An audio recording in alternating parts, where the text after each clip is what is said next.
मैं पढ़ लिख कर डॉक्टर बनना चाहती थी। पढ़ने में मैं बहुत ज़्यादा अच्छी थी। घर वाले भी कहीं न कहीं इसीलिए सोचते थे कि मेरी लड़की पढ़ लिख कर कुछ कर लेगी। लेकिन पता नहीं क्यों सोचा हुआ कभी काम पूरा नहीं होता। हम सोचते तो बहुत कुछ है लेकिन होता कुछ और ही है। जिस स्कूल में मैं पढ़ती थी वह स्कूल हमारे घर से काफ़ी दूर पड़ता था, जिसके लिए मुझे ऑटो से जाना होता था और हमारा घर गाँव में था। तो सवारी का ज़्यादा कोई साधन नहीं थे। घर में पिता शराबी था और माँ मज़दूरी करती थी। जब मैं घर की हालत देखती तो मुझे ऐसा लगता कि मैं पढ़ लिख कर अपने परिवार की तकलीफ़ों को दूर कर दूँ। इसलिए मैं हमेशा अपना ध्यान पढ़ाई की तरफ ज़्यादा लगाती थी। कभी हमारे गाँव में एक लड़का आया करता था जो अक्सर मुझे स्कूल जाते देखता रहता था। मैं समझ नहीं पाती थी वह मुझे ऐसे क्यों देखता है। मेरा ध्यान सिर्फ़ अपनी पढ़ाई की तरफ था इसलिए मैं ज़्यादा ध्यान भी नहीं देती थी। लेकिन मेरे पिता शराबी थे, उनको किसी ने यह बात बता दी, तुम्हारी लड़की को यह लड़का हमेशा आते-जाते देखता रहता है।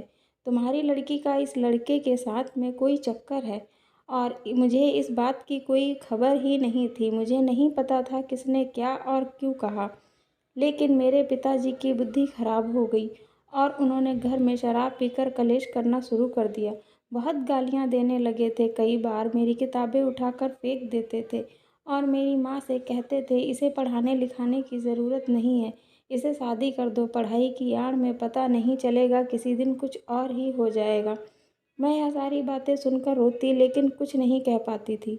अपनी माँ से कहती मुझे पढ़ लेने दो। मुझे नहीं पता पापा को क्या पता चला लेकिन मैं सच कहती हूँ मुझे पढ़ाई करनी है।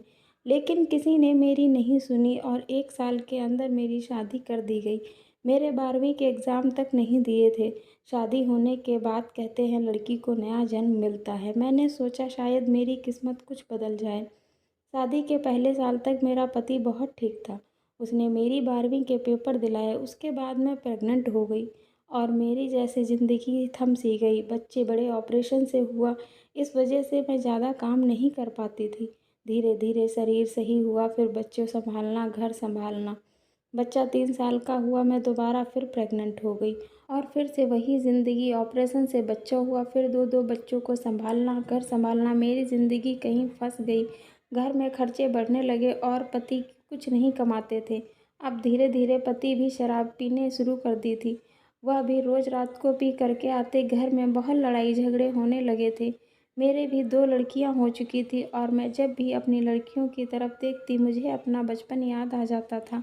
कहीं मेरा भी नसीब मेरी बेटियों को ना मिल जाए। इस चीज़ की चिंता मुझे दिन रात सताने लगी थी। अब मैं भी लोगों के यहाँ मज़दूरी करने लगी थी।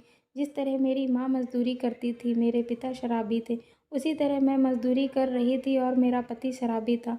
मन बहुत घबराता था, रात को नींद नहीं आती थी। सोचती थी मेरी ज़िंदगी में बदलाव नहीं आया। जिस हालात में बचपन बीता उन्हीं हालात में मेरी जवानी बीत गई। लेकिन मैं अपनी इस बदनसीब किस्मत का साया अपनी बच्चियों पर नहीं पड़ने देना चाहती थी। मैंने अपनी बच्चियों को मज़दूरी करके खूब पढ़ाया, लेकिन फिर वही वक्त आया जो कभी मेरी ज़िंदगी में आया था। मेरी भी बच्चियां बड़ी हुईं और वह कॉलेज जाना शुरू हुईं। मेरी भी लड़कियों को लड़कों ने देखना घूरना शुरू किया और यह बात मेरे पति को पता चली तो मेरे पति भी यही कहने लगे लड़कियों की शादी कर दी जाए। एक बार को मेरा दिल पूरी तरह से बैठ गया। मेरे सामने मेरा अतीत खड़ा हो गया आकर। हमारे घर भी रोज़ लड़ाई होने लगी, इन लड़कियों की शादी कर दो। लेकिन मैं अपनी लड़कियों के लिए ढाल बनकर खड़ी थी। मैं अपनी लड़कियों की ज़िंदगी अपने जैसे बर्बाद नहीं होने दूंगी। शहर में हमारी जान पहचान के कुछ लोग रहते थे। मैं उनके साथ शहर चली गई अपनी दोनों लड़कियों को लेकर और मैंने अपनी लड़कियों को खूब मेहनत करके पढ़ाया। मेरी लड़कियों ने भी मेरा पूरा साथ दिया।